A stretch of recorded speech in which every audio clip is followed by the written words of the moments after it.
A Agência Central de Inteligência recebendo conselhos de assassinato de mafiosos literais, uma líder controversa abatida por seus próprios guarda-costas descontentes, um aspirante a imperador tentando eliminar sua própria mãe com uma série de armadilhas perturbadas que fariam Jigsaw corar, e muito, muito, muito mais. Estes são os assassinatos políticos mais insanos da história. Precisamos começar nossa lista com um cara. Esse é o infame Fidel Castro, que pode ter quebrado o recorde mundial de tentativas de assassinato, nenhuma das quais realmente teve sucesso. Ele supostamente sobreviveu de 634 a 638 tentativas de tirar sua vida, e muitas delas foram da Agência Central de Inteligência. Castro virou o Pernalonga para o hortelino da Agência Central de Inteligência. A Agência Central de Inteligência tentou, sem sucesso, envenenar uma caixa de seus charutos prediletos com toxina botulínica. Isso mataria qualquer um que usasse um desses sinistros charutos. Eles foram entregues a uma pessoa não identificada, mas quem sabe o que aconteceu com eles depois disso? Eles foram perdidos nas páginas da história. Não foi a única vez que miraram no Castro por aquele vício. Foi dito que ele recebeu um charuto explosivo quando ele estava na Organização das Nações Unidas em Nova York. Infelizmente para os agentes da Agência Central de Inteligência, ele parou de fumar em 1985. Este é outro exemplo de como largar o cigarro pode salvar sua vida, crianças. A Agência Central de Inteligência, precisando de ajuda, pediu conselhos a gangsters sobre como matá-lo. Eles perguntaram a Sam Giancana, o chefe da máfia de Chicago, e Santos Traficante, o chefe das operações cubanas da máfia, o que fazer, visto que todos tinham um interesse comum em se livrar de Castro para que pudessem forçar sua operação de volta a Cuba. No verdadeiro estilo mafioso, Giancana sugeriu pílulas venenosas. A Agência Central de Inteligência deu 6 pílulas a um oficial cubano disposto a ajudar a eliminar Castro. Após algumas tentativas fracassadas, o oficial cubano entrou em pânico. Ele desistiu e a Agência Central de Inteligência teve que abandonar esse plano no final. Muitos planos de assassinato da Agência Central de Inteligência eram absurdos. Em 1963, a Agência Central de Inteligência inovou com uma concha do mar. Numa tentativa que lembra James Bond, queriam usar o amor de Castro pelo mergulho contra ele. Colocaram explosivos numa grande concha marinha, pintando-a vistosamente para atraí-lo. Esta, no entanto, nunca saiu do papel. Foi considerada impraticável. Não podemos dizer que discordamos dessa avaliação.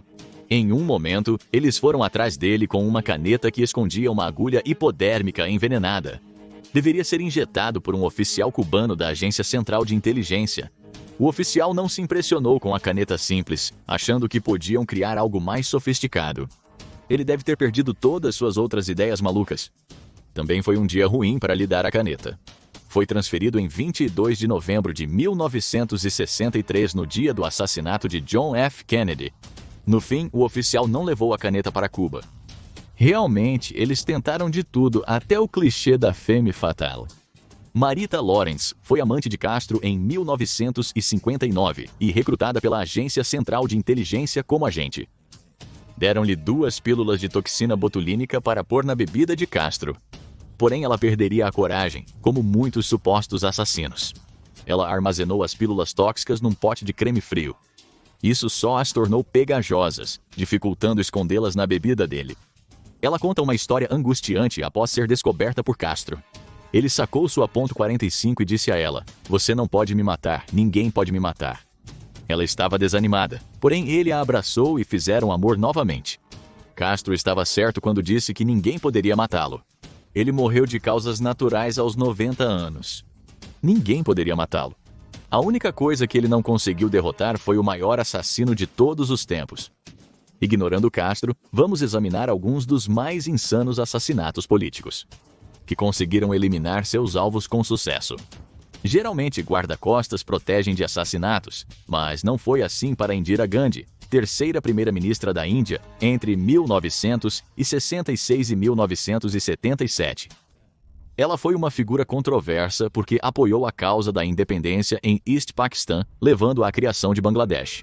Ela também desagradou a comunidade Sikh quando ordenou a Operação Estrela Azul, onde as Forças Armadas Indianas removeram separatistas Sikh e o militante Sikh Jaril Singh Bhindranwale do local mais sagrado do sikhismo, o Templo Dourado. Claramente os Sikhs não receberam bem isso.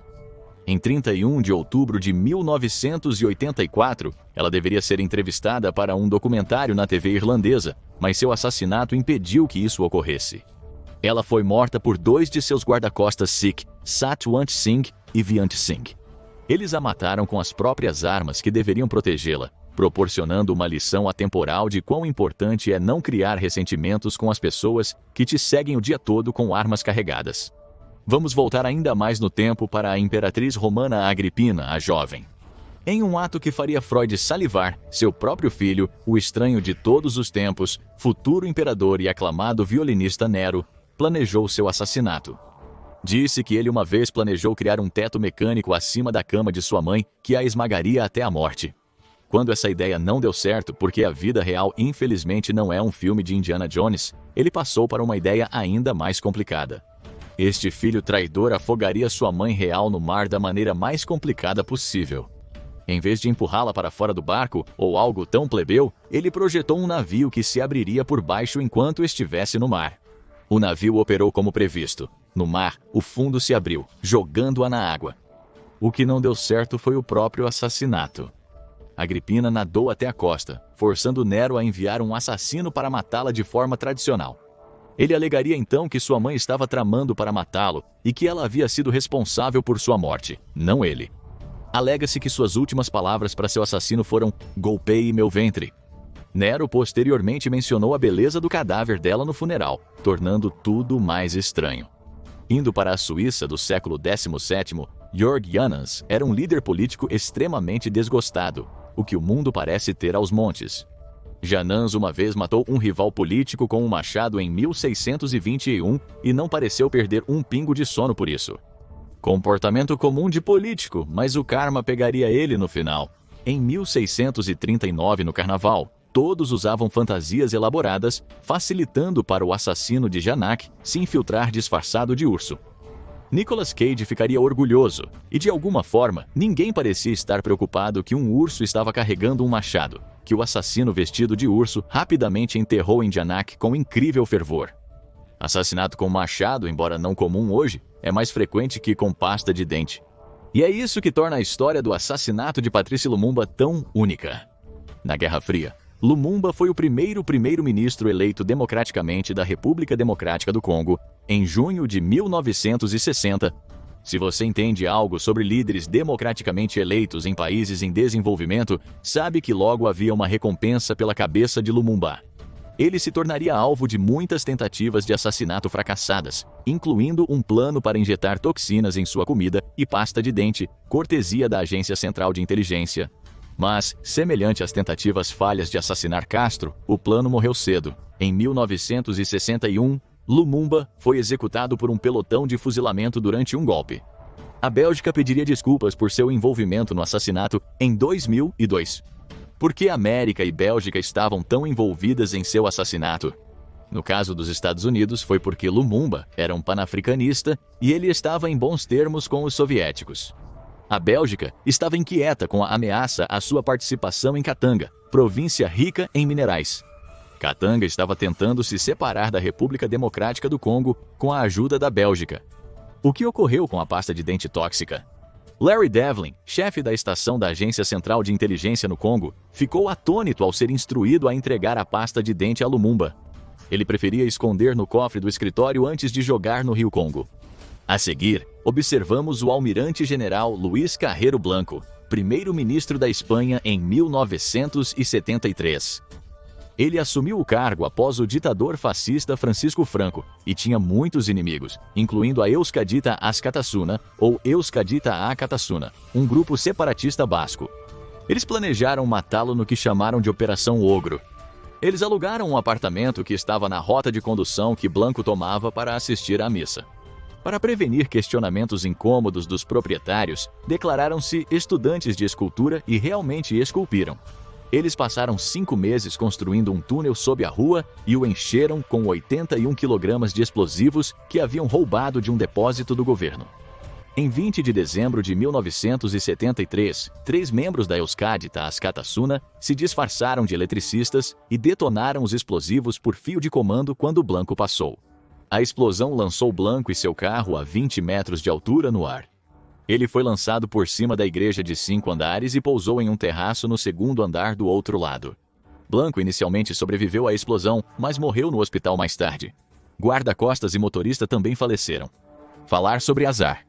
Georgy Markov, um escritor dissidente búlgaro e desertor comunista, teve uma morte muito menos explosiva. Ele perderia sua vida para um guarda-chuva. Numa cena que lembra Breaking Bad, Markov morreu esfaqueado na perna com um guarda-chuva repleto de ricina, num ponto de ônibus. Sentiu uma picada na perna e, ao se virar, viu um homem levando seu guarda-chuva. Markov morreu 4 dias depois. Eles descobririam uma pílula com 0,2 mg de ricina durante a autópsia, mas nunca descobriram quem era o responsável. Muitos supuseram que a Komitet Gossudarstvenoi Bezopasnosti estava envolvida, o que é provável, visto que só são superados pela Agência Central de Inteligência nesse tipo de ação. Na América, você provavelmente conhece o assassinato de Abraham Lincoln, mas sabia da tentativa de assassinato contra seu secretário de Estado, William Seward? Booth mirava Lincoln, enquanto Lewis Powell focava em Seward, abolicionista, em sua residência. Seward se recuperava de um acidente de carruagem que resultou em múltiplas fraturas, incluindo a mandíbula. Powell disse ao mordomo de Seward que chegou para entregar remédios. O mordomo pediu que Powell esperasse, mas ele estava pronto para enfrentar quem atrapalhasse sua missão. Ele passou pelo mordomo e seguiu para o segundo andar, indo direto para os quartos para encontrar Seward. Powell começou a agir violentamente, nocauteando Frederick, filho de Seward, e esfaqueando um sargento do exército. Como se a semana de Seward não fosse ruim o bastante, Powell pulou em sua cama e o esfaqueou no rosto. Ironicamente, as lesões pré-existentes de Seward o salvaram. O aparelho metálico que estava ajudando a curar seu maxilar o protegeu da força total da faca. Powell conseguiu fazer um bom corte em seu pescoço. A maior parte do sangue de Seward veio de lá. Powell supôs que matou Seward. Quando Augustus, o outro filho de Seward, entrou na sala, Powell lutou com ele também. Esfaqueou Augie e fugiu. Mesmo com o drama, todos atacados por Powell sobreviveram. Powell evitou ser preso por dias, mas imagina-se que a total falta de sucesso foi constrangedora. Após a morte da ex-primeira-ministra Margaret Thatcher, muitos britânicos celebraram ao som de Ding Dong, a bruxa está morta. Ela entrou no top 10 das paradas britânicas naquela semana. Logo, não surpreende que houve ao menos uma tentativa de atentado contra sua vida. Em 1984, quando Bob Sands, um grevista de fome do Exército Republicano Irlandês, morreu, o Exército Republicano Irlandês queria atingir o governo onde doía, e isso era assassinando Margaret Thatcher. Sabiam que ela estaria na conferência anual do Partido Conservador e planejaram. 3 semanas antes da conferência, Patrick Magee, fabricante de bombas do Exército Republicano Irlandês, se hospedou no Grand Hotel em Brighton, Inglaterra, usando o pseudônimo de Roy Walsh. Ele colocaria uma bomba no quarto 629 feita de partes de um videocassete recorder. A bomba iria explodir às 2h53 da manhã no dia 11 de outubro. No último dia da conferência, eles planejaram que a bomba derrubasse todo o prédio com Thatcher dentro, matando muitas pessoas inocentes junto com ela. A bomba detonou como previsto. A boa notícia é que não destruiu todo o prédio. A má notícia é que matou 5 pessoas e feriu 30. Após toda essa dor, estresse e violência, Thatcher saiu ileso. Ela evitou ser esmagada por uma chaminé colapsada a metros de seu quarto.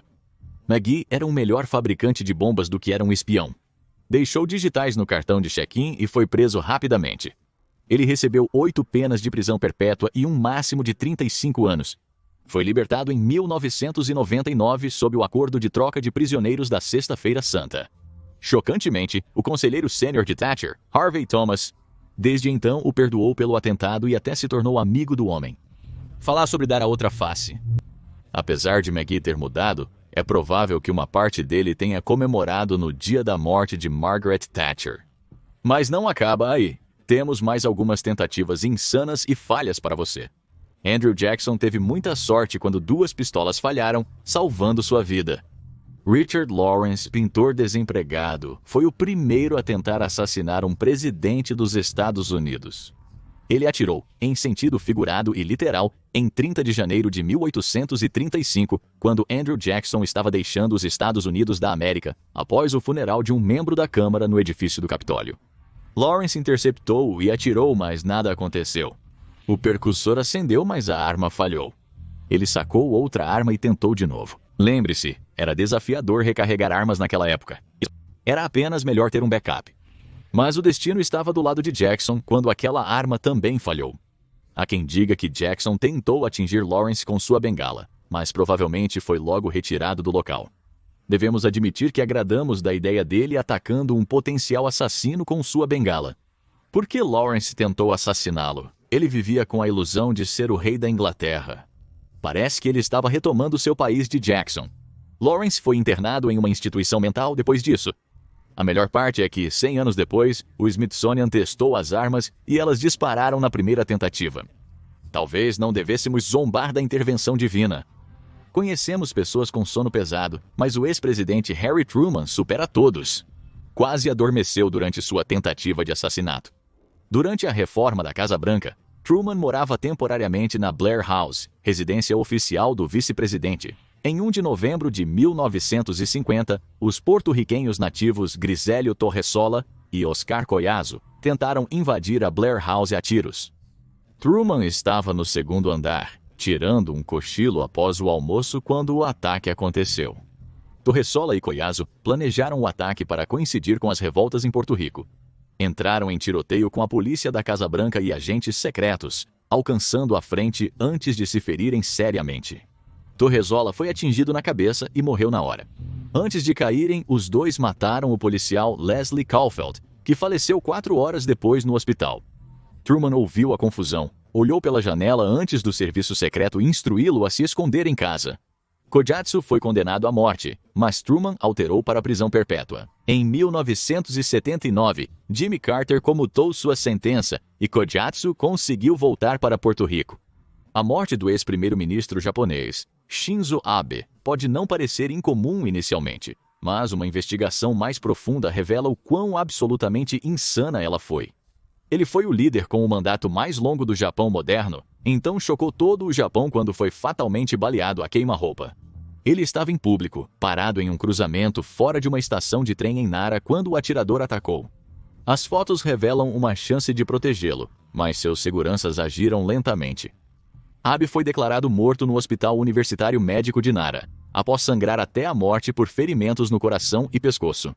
Como o Japão tem leis rigorosas de controle de armas, foi um choque ver um político perder a vida para a violência armada. A violência política no Japão não é comum, então o que ocorreu? Tudo ficou mais estranho quando identificaram Tetsuya Yamagami como o principal suspeito. Ele pesquisou na internet instruções para fabricar armas de fogo, encomendou peças de armas e pólvora, fornecendo assim uma evidência sólida. De 2002 a 2005, Yamagami serviu na Força de Autodefesa Marítima, onde às vezes se esperava que ele fizesse desmontagens e manutenção nas armas, dando-lhe acesso irrestrito a elas. Isso também significava que ele tinha um conhecimento aprofundado de como uma arma rudimentar era construída. Yamagami culpou a Igreja da Unificação pelos problemas financeiros de sua mãe e acreditava que Abe era um membro dessa igreja. A Igreja da Unificação é uma seita fundada por Sun Myung Moon. Na cultura pop, seus membros são chamados de Moonies, referindo-se ao sobrenome de Sung Myung Moon. A mãe de Yamagami também era uma Moonie, e a Igreja da Unificação a sugou financeiramente. Acontece que Abe nem mesmo era membro da igreja, mas sua família tinha laços com eles, e ele os elogiava por seu compromisso com os valores tradicionais. E claro, não seria uma lista de assassinatos completamente insanos sem a morte de Grigory Efimovich Rasputin, o místico russo que parecia mais difícil de matar do que percevejos. Rasputin era um homem santo autoproclamado, curandeiro e maníaco sexual que conseguiu cair nas boas graças da família Romanov, a realeza russa. Isso lhe deu voz em questões políticas, e havia muitas pessoas que compreensivelmente não gostavam disso. Em 30 de dezembro de 1916, ele foi assassinado no porão do Palácio Moika. O príncipe Félix Yusupov, o homem mais rico da Rússia e marido da sobrinha do czar, era o proprietário e escolheu-o como o local perfeito para um assassinato lendário. Yusupov era conhecido por sua vida privilegiada. Ele foi criticado pela grande duquesa Olga, filha do czar Nicolau, por se recusar a se alistar, e detestava sua fama de nobre que escapava do recrutamento. Enquanto outros poderiam ir para uma viagem de viver Hiramar, Yusupov decidiu que se reinventaria assassinando um homem. Ele queria ser visto como um homem de ação, conhecido por proteger o trono de uma entidade malévola. A proximidade de Romanov com Rasputin prejudicou a imagem da monarquia, mas Yusupov enxergou uma oportunidade para restaurar a reputação da realeza e a sua própria. O fato de Rasputin estar morto também poderia permitir que o czar Nicolau II dedicasse mais tempo à sua família. Se você gosta de escrever diários, pode se identificar com Yusupov registrando o evento em suas memórias.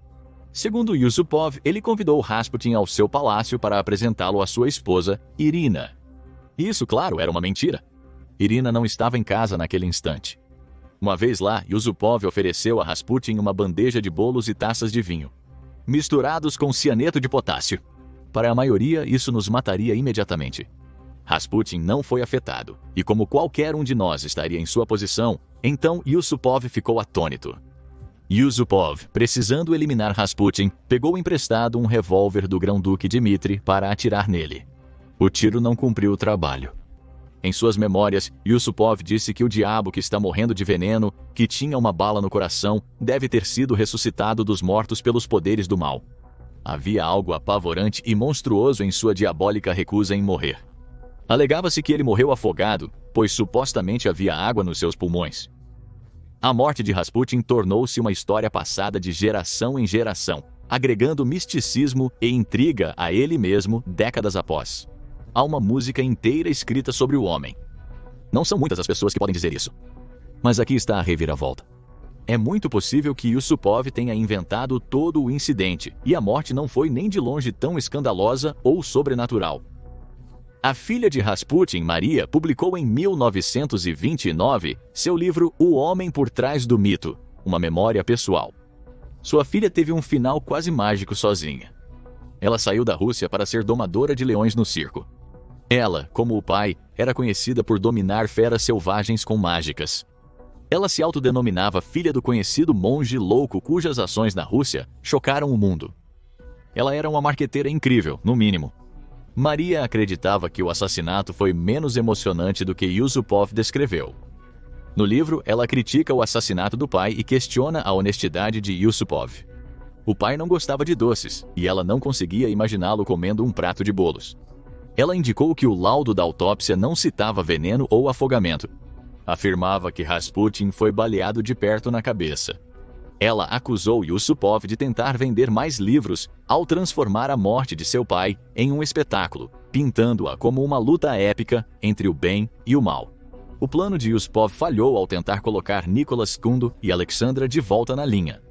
Eles não mudaram radicalmente seu comportamento, e o assassinato não melhorou as relações dos Romanov com seu povo. Na verdade, muitos dos pobres na Rússia viam Rasputin como um deles e lamentaram sua morte. Foi apenas a classe alta que parecia cobrir Yusupov de elogios.